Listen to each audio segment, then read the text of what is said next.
পুঁই শাকে vitamin A ও ভিটামিন সি রয়েছে, যা ত্বক ভালো রাখতে সাহায্য করে, রোগ প্রতিরোধ ক্ষমতা বাড়ায় এবং চোখের দৃষ্টিশক্তি ভালো রাখতে সাহায্য করে। পুঁই শাকে প্রচুর পরিমাণ ফাইবার বা আঁশ রয়েছে, যা হজমে সহায়তা করে, কোষ্ঠকাঠিন্য দূর করে, কলন ক্যান্সার প্রতিরোধে সহায়তা করে। আজকে আমি রান্না করব পুঁই শাক দিয়ে মিষ্টি কুমড়া চচ্চড়ি। তবে মিষ্টি কুমড়াতেও অনেক পুষ্টি। মিষ্টি কুমড়া আর পুঁই শাক যাদের অ্যালার্জি আছে তারা অবশ্যই খাবেন না। রোগ প্রতিরোধ করে, শরীরের রোগ প্রতিরোধ ক্ষমতা বাড়াতে মিষ্টি কুমড়ার অনেক ভূমিকা। হাই প্রেশার কমায়, চোখ ভালো রাখতে মিষ্টি কুমড়া কাজ করে, ত্বক উজ্জ্বল করে, ডায়াবেটিক্স রোগীদেরও উপকারী, বয়সের ছাপ কমায়। এখন আমি চলে যাই মূল রেসিপিতে। প্রথমে আমি মিষ্টি কুমড়াগুলো ভালো করে কেটে নিয়েছি এবং পুঁই শাকগুলোও কেটে নিয়েছি। ভালো করে ওয়াশ করে নিয়ে একটা পাতিলে করে বেশি করে রান্না করছি, কারণ সবজিটা আমার বাসায় বেশিই লাগে।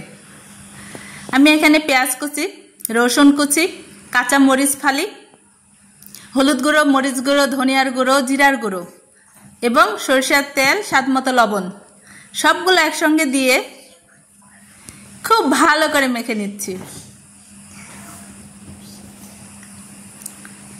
এটা মাখানোটা এতটাই সুন্দর হতে হবে যে রান্নাটা প্রায় অর্ধেক কমপ্লিট হয়ে যাবে।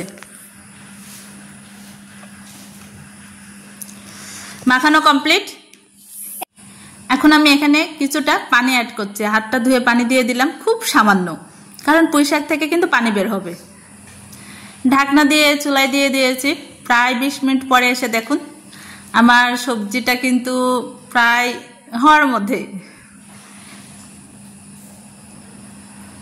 হালকা করে নাড়াচাড়া করে দিতে হবে, বেশি নাড়াচাড়া করা যাবে না। বেশি নাড়াচাড়া করলে ভেঙে যাবে মিষ্টি কুমড়া। আমি লবণটা একটু চেক করে নিচ্ছি, আপনারাও একটু দেখে নেবেন। যদি কম হয় তাহলে অ্যাডজাস্ট করে দিবেন।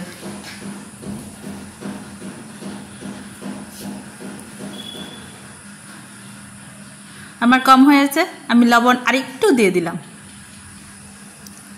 এখন লবণটা ভালো করে আবার হালকা করে মিশিয়ে দিচ্ছি। মিষ্টি কুমড়ার তরকারিটা রান্না করা খুব সহজ, কিন্তু এটা খেতে ভীষণ ভালো লাগে। সবজি হিসাবে, বিশেষ করে গরম ভাতের সঙ্গে দুপুরবেলা তরকারিটা খেতে কিন্তু ওয়াও। আবার ঢাকনা দিয়ে ঢেকে দিলাম প্রায় 10 মিনিটের জন্য। 10 মিনিট পরে ফিরে এসে দেখছি প্রায় রান্না কমপ্লিট, কোনো রস নেই। রসও থাকবে না, আবার নিচে কিন্তু পুড়েও যাবে না।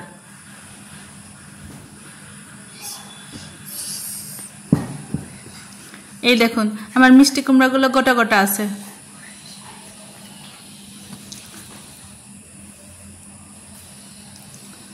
এখন আমি এটা উঠিয়ে নিচ্ছি বাটিতে। আমি সবসময় মিষ্টি কুমড়ার বিচি সহ চচ্চড়ি করি।